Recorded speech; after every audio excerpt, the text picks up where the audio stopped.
أما بعد فأعوذ بالله من الشيطان الرجيم بسم الله الرحمن الرحيم يا أيها الذين آمنوا قوا أنفسكم وأهليكم نارا آمنت بالله صدق الله العظيم وصدق رسوله النبي الكريم۔ الحمدللہ آج ہم نے 28 سپاروں کی تلاوت مکمل سماعت کر لی۔ دعا ہے اللہ رب العزت کی بارگاہ میں جو کچھ ہم نے آج تک تلاوت کی صورت میں سنا، درس کی صورت میں سنا اور سمجھا، اس میں جو بھی غلطی کوتاہی کمی بیشی رہ گئی ہو اس کو معاف فرمائے اور ہمارے لیے ان کو یاد کرنا، یاد رکھنا آسان بنائے۔ عزیزان محترم، آج بہت ساری ایسی صورتیں پڑھی گئیں کہ جو عام طور پر جن کے الفاظ بار بار سنے ہوئے ہوتے ہیں، جیسے کہ سورۃ النجم آئی، اس کے اندر جب شب معراج آتی ہے تو اس کی آیات پڑھی جاتی ہیں اور اس حوالے سے گفتگو کی جاتی ہے۔ تو آج ایک نعت آپ علیہ السلام کی اس صورت میں بیان کی گئی کہ آپ علیہ السلام شب معراج کن بلندیوں پر پہنچے اور پھر اللہ رب العزت کے کتنے قریب ہوئے کہ خود اللہ تعالیٰ نے ارشاد فرما دیا کہ فَكَانَ قَابَ قَوْسَيْنِ أَوْ أَدْنَىٰ، کہ صرف 2 کمانوں کا فاصلہ یا اس سے بھی کم رہ گیا۔ یعنی آپ علیہ السلام اللہ تعالیٰ کے جلووں میں اس قدر گم ہو گئے اور اتنے قریب ہو گئے کہ صرف 2 کمانوں کا فاصلہ یا اس سے بھی کم رہ گیا۔ اور پھر دیکھیں اسی صورت میں فرمایا فَأَوْحَىٰ إِلَىٰ عَبْدِهِ مَا أَوْحَىٰ، کہ اللہ تعالیٰ نے اپنے بندے پر وحی کی جو اس نے چاہی، جو اس نے وحی کی۔ یعنی ہمیں نہیں معلوم کہ اس وقت کیا حبیب اور محبوب کے درمیان کیا باتیں ہوئیں، اللہ تعالیٰ کے درمیان اور رسول کے درمیان کیا وحی کے ذریعے باتیں ہوئیں، کیا کلام ہوئے، ہمیں نہیں پتا۔ ہمیں بس اس بات پر ایمان رکھنا چاہیے کہ اللہ تعالیٰ نے حضور علیہ السلام کو اتنی بلندیوں سے نوازا اور اپنا اتنا قرب عطا کیا۔ پھر اس کے بعد دوسری صورت، بہت مشہور صورت جس کو قرآن پاک کا دل بھی کہا جاتا ہے، قرآن پاک کی خوبصورتی بھی کہا جاتا ہے، وہ سورۃ الرحمن، آج اس کی بھی تلاوت ہوئی۔ اس کے اندر اللہ تعالیٰ نے اپنی تمام بہت ساری جو نعمتیں ہیں ان کو گنوایا ہے اور ہر نعمت کے بعد یہ ارشاد فرمایا فَبِأَيِّ آلَاءِ رَبِّكُمَا تُكَذِّبَانِ، کہ تم اپنے رب کی کن کن نعمتوں کو جھٹلاؤ گے۔ کہیں جنت کا تذکرہ آتا ہے تو جنت کے بارے میں ارشاد فرمانے کے بعد پھر کہتا ہے فَبِأَيِّ آلَاءِ رَبِّكُمَا تُكَذِّبَانِ، پھر اس کے اندر حوروں کا تذکرہ آتا ہے تو اس کے بعد ارشاد فرماتا ہے۔ اسی طرح دیکھیں جب کوئی ہمارا دشمن ہوتا ہے تو جب دشمن کو کوئی اذیت پہنچتی ہے تو ہمیں خوشی ہوتی ہے۔ تو جو یہ جتنے بھی اس وقت جو کچھ فلسطین میں ہوا اور جو کچھ ابھی مسجد اقصیٰ میں ہوا تو وہ سب ہم جانتے ہیں۔ تو اب اگر ان یہودیوں پر کوئی عذاب آئے گا تو بحیثیت مسلمان ہمارے دلوں میں خوشی ہوگی کہ انہوں نے اس طرح سے ہمارے بھائیوں کو جو وہاں پر عبادت کر رہے تھے کس طرح ان کو زد و کوب کیا، کس طرح ان کو مارا پیٹا اور کس طرح ان کو زخمی کیا، پتہ نہیں کتنے شہید بھی ہوئے ہوں گے اس تمام پروسیس میں، اور دیکھیں کس طرح ہوا۔ تو اب ہمارا جو بحیثیت مسلمان یہ دل میں ہمیں خوشی ہوگی کہ جب ان کے اوپر عذاب آئے گا، جب ان کے اوپر گرفت ہوگی۔ تو اسی طرح اس صورت میں بھی کفار و مشرکین جو مسلمانوں کو اذیت دیتے تھے تو ان کو بھی دیکھیں جب عذاب دیا جائے گا، یعنی بات ہو رہی ہے عذاب کی، اور پھر اس کے بعد اللہ تعالیٰ ارشاد فرما رہا ہے کہ فَبِأَيِّ آلَاءِ رَبِّكُمَا تُكَذِّبَانِ، کہ تم اپنے رب کی کون کون سی نعمتوں کو جھٹلاؤ گے۔ یعنی تمہارے دلوں کو اس وقت بھی سکون ملے گا کہ جب تم دیکھو گے کہ یہ ہمیں اذیت پہنچاتا تھا، یہ کافر ہے، یہ مشرک ہے، یہ ہمیں صرف اس وجہ سے اذیت پہنچاتا تھا کہ ہم مسلمان ہیں، تو بس اس کو مارو، اس کو یہاں سے دور کرو، اس کو عبادت نہ کرنے دو۔ اسی طرح اس صورت میں اور بھی بہت ساری اللہ تعالیٰ نے اپنی نعمتیں گنوائی اور پھر اس کے بعد یہی ارشاد فرمایا کہ تم اپنے رب کی کن کن نعمتوں کو جھٹلاؤ گے۔ پھر اس کے بعد یہ سورت مکمل ہوئی اور پھر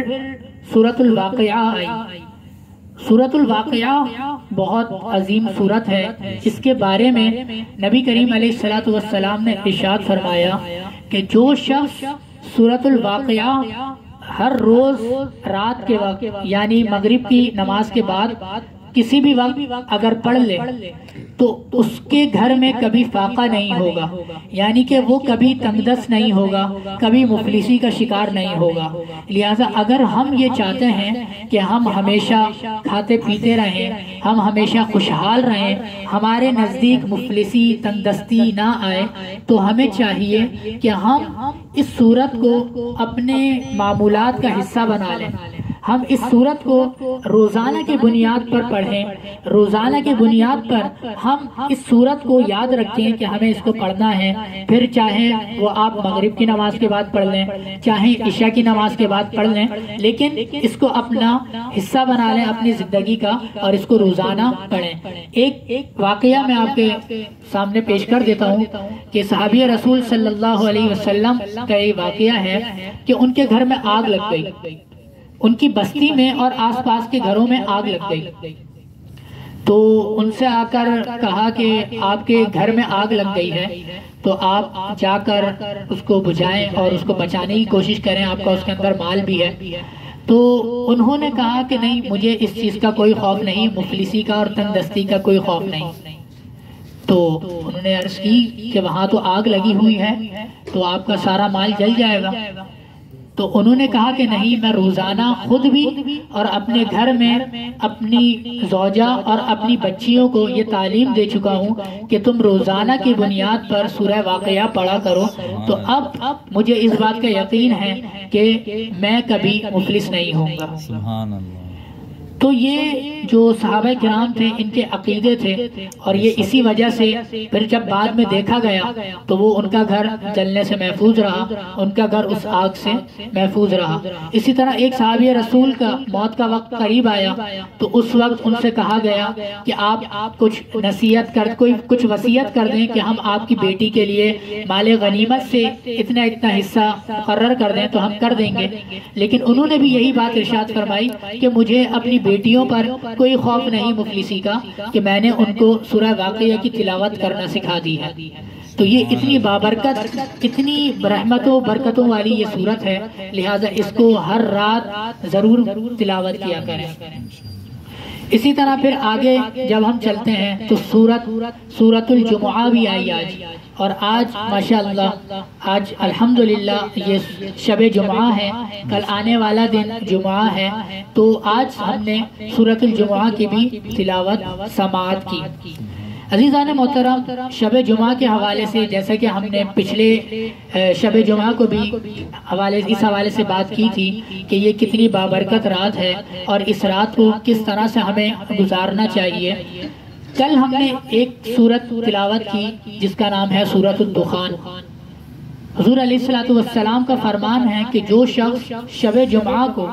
سورۃ الدخان پڑھ لے گا تو اس کے پچھلے پورے سال کے گناہ بخش دیے جائیں گے، پچھلے پورے سال کے گناہ معاف کر دیے جائیں گے۔ تو یہ بھی بڑی بابرکت ایک سورت ہے، زیادہ لمبی نہیں ہے، صرف 2 صفحے کی سورت ہے، یعنی اگر ہم لائنز اس کی گنیں تو 40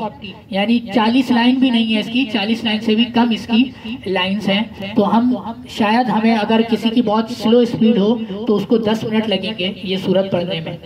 تو اس کو بھی ہمیں چاہیے، آج شب جمعہ ہے، میں آپ سے گزارش کروں گا کہ ضرور آج سے ہی اس سورت کو پڑھنا شروع کر دیں، ایک تو سورۃ الواقعہ اور اس کے ساتھ ساتھ سورۃ الدخان۔ انشاءاللہ کل جو آنے والا دن ہے اس کے اندر ہم سورہ ملک کی تلاوت کریں گے۔ سورہ ملک کی بھی بڑی فضیلت آئی ہے، تو اس کو بھی اپنی زندگی کا حصہ بنا لیں۔ اور پھر شب جمعہ میں نے جیسا کہ پچھلے ہفتے بھی عرض کی تھی کہ زیادہ سے زیادہ حضور علیہ الصلوۃ والسلام پر درود و سلام کی کثرت کریں، کہ ابھی ایک تو ویسے ہی بخششوں والا عشرہ چل رہا ہے، مہینہ رحمتوں برکتوں والا، اور پھر عشرہ اس کے اندر بخششوں والا۔ تو عزیز عزیزان محترم، اور پھر یہ برکت رات بھی جو کہ شب جمعہ ہے، تو اب تو ہمارے لیے یوں سمجھ لیں کہ ایک گولڈن چانس ہے. یہ ملٹی پلائی بائی 70 اور پھر ملٹی پلائی بائی آگے کتنی ہو رہی ہوگی ہمیں اس بات کا آئیڈیا نہیں ہے. تو اس کو بھی ذہن میں رکھیں کہ اس وقت جو رحمتیں، برکتیں، بخششیں لٹائی جا رہی ہیں وہ بہت زیادہ ہیں، ہمارے وہم و گمان میں بھی شاید نہ آ سکیں. لہٰذا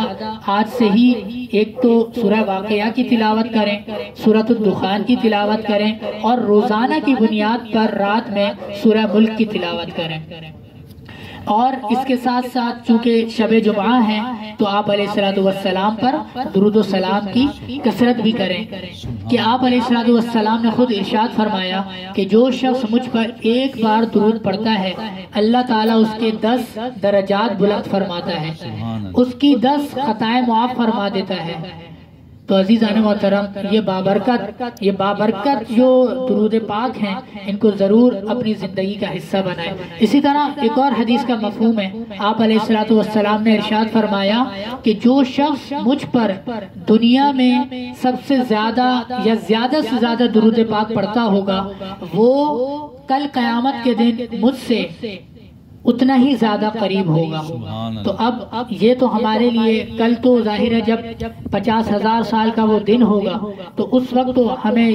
یقیناً حضور علیہ السلام کی ضرورت پڑے گی. ہمارے تو نہ اعمال اس قابل ہیں، نہ ہی ہماری زندگی اس قابل ہے، نہ ہی کچھ ہم کر سکتے ہیں، اور جو کچھ ہم ٹوٹی پھوٹی عبادت کرتے ہیں اس میں بھی نہیں معلوم کہ ہمارا کیا کتنی قبول ہوتی ہوں گی. ہمارا ذہن کہیں ہوتا ہے، ہمارے فکر اور خیالات کہیں اور ہوتے ہیں، ہم کسی اور سوچ میں گم ہوتے ہیں اور ہم عبادت کر رہے ہوتے ہیں. تو لہٰذا دوستوں زیادہ سے زیادہ توبہ و استغفار کی بھی کثرت کریں اور آپ علیہ السلام پر درود و سلام کی بھی کثرت کریں. اور ایک بات آخر میں جو پچھلے جمعے بھی عرض کی تھی کہ جمعے کے دن سورہ کہف کی تلاوت کریں، کہ اس کے بارے میں بھی یہی ارشاد فرمایا کہ جو شخص سورہ کہف کی تلاوت جمعے کے دن کرتا ہے اور اگلے جمعے تک اس کے لیے ایک نور پیدا کر دیا جاتا ہے، یعنی کہ وہ پھر گناہوں سے بچتا رہتا ہے اور اس کے اگلے جمعے تک کے تمام گناہوں کو معاف کر دیا جاتا ہے، بخش دیا جاتا ہے. تو سورہ کہف کو بھی انشاءاللہ العزیز کل پڑھنے کی ضرور کوشش کریں. اللہ تعالی ہمیں جو کچھ سنا ہے اس کو یاد رکھنے اور اس پر عمل کرنے کی توفیق عطا فرمائے. آج کی یہ بابرکت جو رات ہے اس کے اندر ہمیں آپ علیہ السلام پر زیادہ سے زیادہ بکثرت درود و سلام پیش کرنے کی توفیق اور سعادت نصیب فرمائے. اور اسی طرح سورۃ الدخان، سورۃ الملک، سورۃ الواقعہ کی تلاوت ہمیں روزانہ کی بنیاد پر کرنے کی اور بالخصوص شب جمعہ میں کرنے کی توفیق عطا فرمائے، اور سورہ کہف کی بھی جمعے کے دن تلاوت کرنے کی توفیق اور سعادت نصیب فرمائے. آمین. وآخر دعوانا ان الحمد للہ رب العالمین.